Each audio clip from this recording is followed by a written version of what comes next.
जीवन में बुजुर्गों के आशीर्वाद का बहुत महत्व है। हमारी पौराणिक कथाओं के साथ नीति रीति सिखाने वाली कहानियों में भी बड़े बुजुर्गों के आशीर्वाद को बहुत ही रोचक ढंग से रखा गया है। उनका आशीर्वाद सिर्फ मुंह से निकली बात भर नहीं होती, बल्कि यह एक आश्वासन भी होता है और कठिन परिस्थितियों में विश्वास भी। जब आप किसी बड़े के पैर छूते हैं या उसे प्रणाम करते हैं तो उसके मुख से निकली खुश रहो, प्रसन्न रहो जैसी बात आप एक तरह सकारात्मक ऊर्जा भर देती है।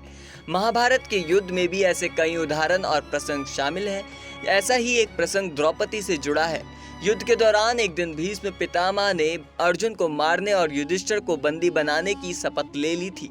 इस प्रतिज्ञा की कोई काट नहीं थी, क्योंकि सभी जानते थे अगर पितामह भीष्म ने प्रतिज्ञा ली है तो वह जरूर पूरा करेंगे। इसकी वजह से पांडव शिविर में बहुत हलचल थी। युधिष्ठिर एक स्तंभ पर सिर टिकाए खड़े थे। अर्जुन जमीन से नजरें नहीं हटा रहे थे। भीम की क्रोधित चहल कदमी से भूमि रह रहकर कांप रह जाती थी। तो नकुल सहदेव कभी बड़े भैया की तरफ देखते तो कभी एक दूसरे की ओर देख स्थिति को समझने की कोशिश करते। एक लंबी चुप्पी को तोड़ते हुए पांचाली सीधे केशव की ओर मुड़कर बोली, तो क्या मधुसूदन कोई उपाय नहीं है?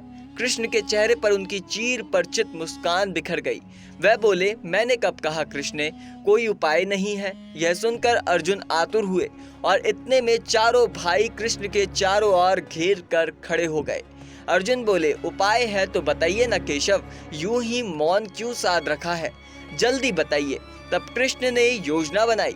उन्होंने द्रौपदी से कहा कि ग्वालिन के वस्त्र पहन लो और चेहरा पूरी तरह ढक लो। फिर वह द्रौपदी को ब्रह्म मुहूर्त से पहले छिपाकर भीष्म पितामह के शिविर में ले जा रहे थे। योजना ये थी कि भीष्म पितामह ब्रह्म मुहूर्त में उठकर साधना करते हैं और जब पूजा समाप्ति होती है उस दौरान द्वार पर कोई आ जाए वह खाली हाथ नहीं लौटता। जब श्री कृष्ण द्रौपदी को छिपते छिपाते ले जा रहे थे तो रास्ते में चलते हुए द्रौपदी की खड़ाऊ बज रही थी।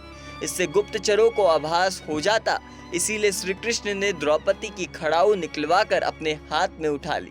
द्रौपदी छुपकर भीष्म के शिविर के बाहर पहुंची और वहीं बैठकर सुबकने लगी। जब भीष्म ने स्त्री के रोने का स्वर सुना तो बाहर आए उनसे रोने का कारण पूछा। तब ग्वालिन बनी द्रौपदी ने कहा, मेरे पति और उनके भाई युद्ध में शामिल हैं। मुझे उनके प्राणों का संकट है। मुझे आपसे उनके लिए अभयदान चाहिए। भीष्म ने कहा, युद्ध में प्राण हानि होने का खतरा तो रहता ही है। तब द्रौपदी ने कहा, अगर आप आश्वासन दे देंगे तो मुझे ये डर नहीं रह जाएगा। वचन से बंधे भीष्म पितामह ने ग्वालिन बनी द्रौपदी को उसके पति और भाइयों को अभयदान दे दिया। फिर उन्होंने पूछा कि तुम्हारे पति कितने भाई हैं? द्रौपदी ने कहा, 5। ये सुनकर भीष्म पितामह चौंक गए। भीष्म समझ गए कि जरूर ये बुद्धि किसी और की है। उन्होंने कहा, मैं तुम्हारे पतियों को अभयदान देता हूँ, लेकिन अपना परिचय दो और उसे बुलाओ जो तुम्हें लेकर आया है। ये सुनते ही द्रौपदी ने अपना पल्लू उठा लिया। इतने में ही श्री कृष्ण अंदर आ गए। उन्होंने पितामह को प्रणाम करने के लिए जैसे ही हाथ जोड़े तो उनके दोनों हाथों में द्रौपदी की खड़ाऊ बज गई। भीष्म ने अपने आसन से उठकर कृष्ण के हाथ पकड़ लिए और बोले, जिसे बचाने के लिए तीनों लोक के अधिपति खड़ाऊ उठाने को तैयार है तो उसे कौन मार सकता है? जाओ पुत्री जाओ। युद्ध के 7वें दिन भी पांडव बच निकले हैं। द्रौपदी अपने सौभाग्य का वरदान लेकर लौट आई। इस तरह कृष्ण ने न सिर्फ एक खेल के जरिए पांडवों की जान बचा ली।